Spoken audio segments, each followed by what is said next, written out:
We are just 3 days away from the NFL draft. The anticipation is revving up. While Cam Ward is all but guaranteed to go #1 overall to the Tennessee Titans, the rest of the board, it's up in the air, folks. We're particularly interested in where the other quarterbacks land, especially Shedeur Sanders. ESPN NFL draft analyst Field Yates made a bold prediction about the quarterback draft order, saying this: Dart or even Chuck could go ahead of Sanders at QB2. I've spoken with people around the league who think it's possible Dart winds up following Miami's Cam Ward among the passers, regardless of how highly rated a quarterback is on our own boards. The order they are taking is going to be decided by a small group of QB-needy teams that see each of them differently. We now bring in our quarterback, Dan Orlovsky. Hope you had a wonderful Easter. Great to have you with us, sir. I know the boys are excited to see you. Dan, would it be a mistake if Shedeur is the third quarterback off the board? What's your take? I would say no. And there's a couple reasons why. Number one, this is so dependent, and I think Jackson Dart and Shedeur Sanders are like the perfect examples of where they go is going to be so paramount because their skill sets, their traits are very different. Jackson Dart is more athletic. He's a little bit more of we can design quarterback run around him. He can push the ball downfield. That's part of their offense at Ole Miss. Shedeur is I want to give him control at the line of scrimmage, allow him to see the defense, be kind of the point guard centric, very smart and quick timing and rhythm passing game. So where they go is huge. Everything about the first round in the NFL draft is physical talent. Shannon, you know this as well as any. Physical talent, right? And so if you just took these guys side by side and said, who physically is more talented, you would say Jackson Dart. He's bigger, he's stronger.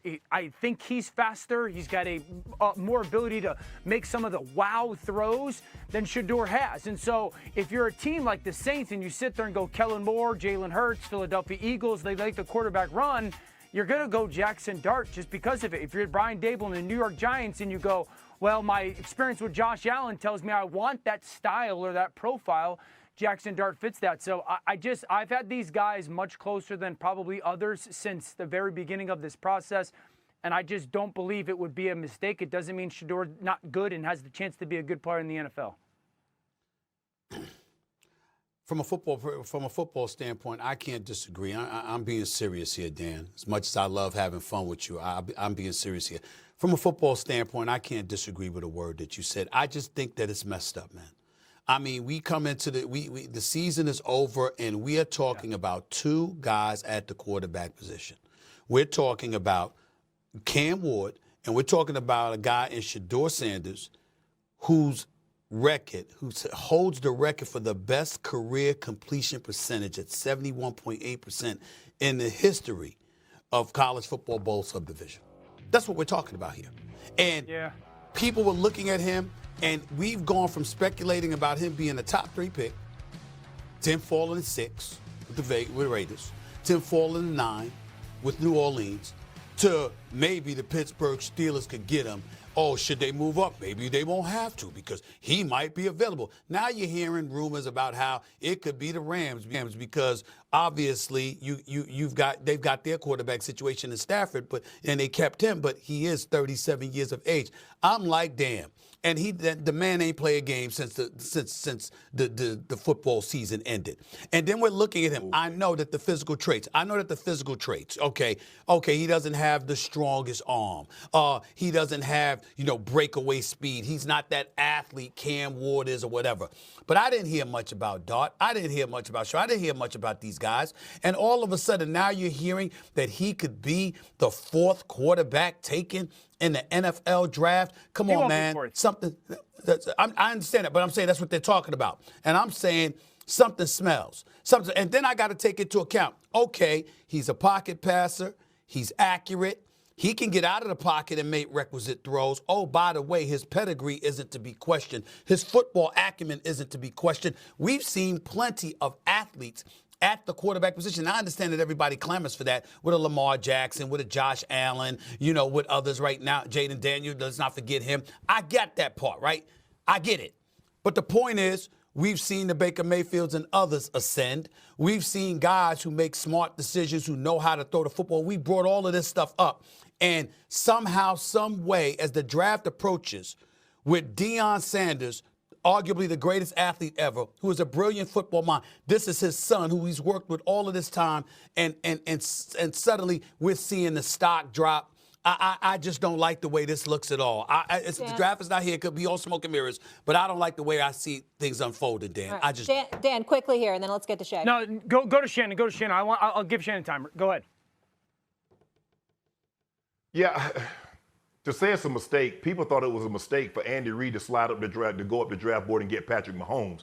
A mistake is all in the eye of the person that says, I believe this guy is better than the other guy. It's just hard for me, and Stephen, I've been saying this all along. It's hard for me to see a guy slide up or down based on he hadn't played football in 4 months. If you loved him then, what makes you not love him now? Was it because you got up close to him? Was it because of what he said in a meeting? Was it you went to the whiteboard and he didn't draw it up quite as quickly as you thought he should? I mean, is the comprehension? I'm just not sure. All I know is this, is that no, Shedeur does not have a body like a Josh Allen or Cam Newton. Does he have an arm like Patrick Mahomes or Josh Allen? No. Does he have the elusiveness like Lamar Jackson? No. But all I know is somebody threw for those 40 touchdowns and that 4,000 yards. Somebody did that. And so all this things that quarterbacks, I don't care how fast. Tell me who's the fastest quarterback in the Hall of Fame. Because those things doesn't matter. I just need, how fast can he process information, and what does he have in here? Speed does not matter. It does not matter. Tom Brady ran the slowest 40 in NFL history for a quarterback. How did it matter? Is his arm strong? Is his arm any stronger than Shedeur's? Dale, take it away. I'm going to let you have it. Go ahead. So the only thing I would say to the quarterback in the Hall of Fame fasting is we all can agree that the quarterbacks and the profile of quarterback, the black quarterback ascension over the last, let's call it 10 years, is changed that, right? So the Michael Vicks, the Jayden Daniels, the Lamar that's going to change a little bit because just the viewpoint of that has changed a little bit, right, Shannon? So let's be fair about that a little bit. A couple things. Number one, Stephen A., you bring up the completion percentage. This is why I've said it's a difficult evaluation. I think he threw like 900 passes at Colorado. Over 55% of them were at or behind the line of scrimmage, or like under 5 yards. So the completion percentage is going to be up. That's not a knock on him. The second thing I'd say is you bring like Baker Mayfield and Jared Goff. And this is why I really think it's important for everyone to understand. If you're Shedeur, you'd rather go 9 to the Saints than you would 3 to the Giants. I want to go to a place like Baker and good offensive line, really good offensive mind and play caller and Kellen Moore, and good perimeter players in Shaheed and Chris Olave. So like I'd rather have that as a quarterback. The last part is this. Because you guys both mentioned if you loved them 4 months ago, how do you not love them now? Teams might. But at the end of the NFL season, that's when they really dive into the evaluation of these kids. And they might not have known a ton about a Jackson Dart or a Jalen Milroe. And after watching the tape, they go, wait, we still really like Shedeur, but we really like what these guys might be, Jackson Dart and Milroe. That's all. That's the only thing I'm going to say is just because